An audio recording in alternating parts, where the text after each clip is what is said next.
एक व्यक्ति रोजाना सोचता है कि मेरे को नशा नहीं करना चाहिए, और ये कब सोचता है? वो जब सुबह नशा उतर जाता है तब सोचता है। घर वाले भी डांटते हैं, घर में कोई इज्जत नहीं रही। जो घर का बेटा इतना उसका मान सम्मान था, जब से उसने शराब पीना शुरू किया तो तब से ना तो माता पिता वो सम्मान देते हैं, ना रिश्तेदार वो सम्मान देते हैं, ना गली मोहल्ले वाले कोई रेस्पेक्ट करते हैं। तो उस व्यक्ति को लगता है कि ये नहीं करना चाहिए मेरे को, और वो अपने अंदर अंदर संकल्प लेता है, कसम खाता है कि आज से छोड़ दिया है, नहीं करना है। लेकिन जैसे ही शाम होती है तो उसके संस्कार कहते हैं कि आज तो और पी लेते हैं। फिर वो कहता है नहीं, आज मैंने छोड़ दिया, नहीं जाना है। फिर वो उसके संस्कार कहते हैं कि नहीं, वो मंगलवार से छोड़ देंगे, अभी 2 दिन और पी लेते हैं। फिर कहता है कि नहीं, मैंने छोड़ दिए, मेरे को नहीं जाना है। फिर उसका कोई दोस्त आता है, वो कहता है चलो उधर घूमने चलते हैं। फिर वो उसके साथ जाता है। फिर उधर वो दुकान दिखती है ठेके की, और वो न चाहते हुए भी उसके पैर घसीट के उसको वहां लेके जाते हैं, और फिर उसकी वही हालत होती है। और फिर अगले दिन जब उसको डांटा जाता है तो वो क्या कहता है? चाहता तो मैं भी नहीं हूं, लेकिन क्या करूं, छूटता ही नहीं है, विवशता है, क्या करूं, मैं भी चाहता हूं ना करूं। तो ये क्या है? व्यक्ति की प्रकृति, व्यक्ति के संस्कार जो हमने बना लिए ना, वो तो हठात करवाएंगे हमारे से। भाई जो भी बीज हैं और वो आपने खेत में बो दिए और ऊपर से बारिश हो गई तो वो तो अंकुरित होंगे। कोई पॉसिबिलिटी नहीं है कि वो ना उगे, वो तो उगेंगे, बीज हैं तो उपाय क्या है? उनको भून दो, उनको फ्राई कर दो, तो फिर अंकुर नहीं आएंगे। खेत में डालो, अच्छे खेत में डालो, अच्छी मिट्टी में डालो, खराब मिट्टी में डालो, कहीं भी डालो, फिर वो अंकुरित नहीं होंगे। तो जो अनंत अनंत जन्मों से हमने अपने संस्कार बना लिए हैं, वो तो वैसा वैसा आलंबन प्राप्त करके अंकुरित होंगे। तो जो विचार, जो कर्म हमें अपने लिए कल्याणकारी नहीं लगते हैं, उनको फिर क्या करना पड़ेगा? ज्ञान की अग्नि से उनको भूनना पड़ेगा, उनको फ्राई करना पड़ेगा। दग्ध बीज बोलते हैं इसको योग की भाषा में। दग्ध बीज करना पड़ेगा, जलाना पड़ेगा। जब जब भी आप अपने जीवन में देखेंगे, आप कब कब परेशान होते हैं, सुबह से शाम तक जब आप देखेंगे ना, आपको जब लगे कि अभी थोड़ा अच्छा नहीं लग रहा है, मेरे को मन प्रसन्न नहीं है, तो आप अपनी चेकिंग करो कि क्यों नहीं लग रहा है।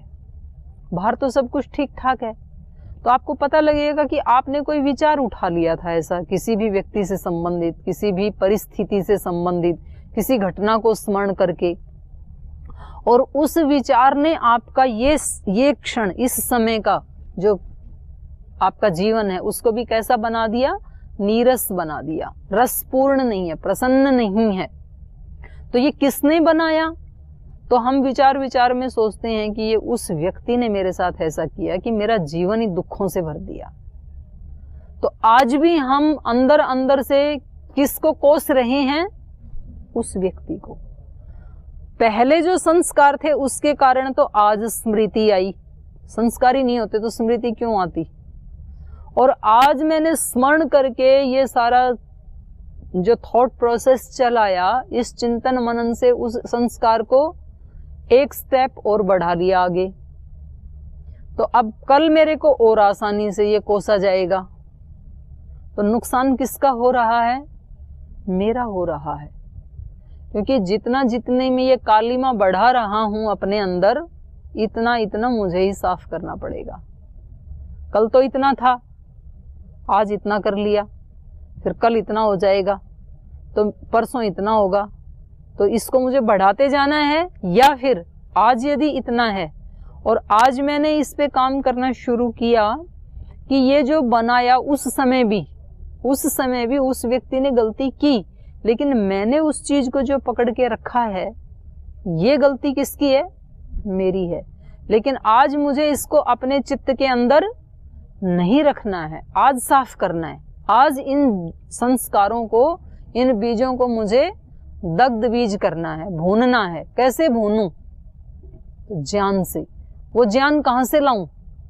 तो ईश्वर देगा, और इतना ज्ञान तो पहले से दे ही रखा है, उसको केवल यूज करना है, उसका प्रयोग करना है कि भाई उसने जो भी किया, लेकिन मुझे अपने चित्त को अभी उससे अलग रखना है, उसको प्रश्रय नहीं देना है। आप जब यहाँ झाड़ू लगाते हैं तो जो दूसरे के रूम का कूड़ा है वो उठा के लाके अपने कक्ष में रखते हैं क्या? दूसरे के बाथरूम को साफ करके वो जो कूड़ा था पॉलीथीन में डाला था या डस्टबिन में डाला था उसको लाके अपने कमरे में रखते हैं क्या? रखते हैं? नहीं रखते हैं। क्यों नहीं रखते हैं? बोले है ही कचरा, उसका क्या करें ला करके? कोई सुगंधित चीज होती, कोई अच्छी पुष्टिकारक चीज होती, कोई हवन का धुआं होता तो शायद उठा लाते, उसका क्या करें कचरे का। तो ये जो हम दूसरे लोगों के मिसबिहेव को पकड़ करके और जो अपने अंदर भर लेते हैं, सोचते जाते हैं, ये सारा क्या है? कचरा ही तो है। और ये कचरा उस व्यक्ति का था, गलती उस व्यक्ति ने की थी और उसको पकड़ के किसने रखा है? मैंने रखा है। उसको तो परवाह भी नहीं है, वो अपने स्वच्छंद घूम रहा है आराम से, और मैं उसकी दुर्गंध में सड़ा जा रहा हूं क्योंकि मैंने रखा हुआ है। तो मेरे को करना क्या है? फेंको उसको बाहर, जो मेरा कल्याण नहीं कर रहा। जो स्मृतियां मेरे को कष्ट दे रही हैं उनको पकड़ के रखने से क्या फायदा है? तो उनको फेंको बाहर। तो ये कह रहे हैं कि ये जो हमारी प्रकृति है, ये हमारे जो संस्कार हैं, ये हमारे से विवशता पूर्वक वैसा करवाते हैं। हम घृणा नहीं करना चाहते हैं, लेकिन हमारी वो घृणा की प्रकृति हमसे घृणा करवा देती है। हम द्वेष नहीं करना चाहते हैं, लेकिन जो द्वेष के संस्कार हैं वो द्वेष करवा देते हैं क्योंकि वो स्ट्रॉन्ग हैं। हम अशांत दुखी नहीं होना चाहते हैं, हमेशा खुश ही रहना चाहते हैं, लेकिन जो अशांति और दुख के संस्कार हैं वो हमें अशांत कर देते हैं। तो इसकी फिर शुरुआत कहाँ से करनी है? यहीं से करनी है जहाँ खड़े हैं।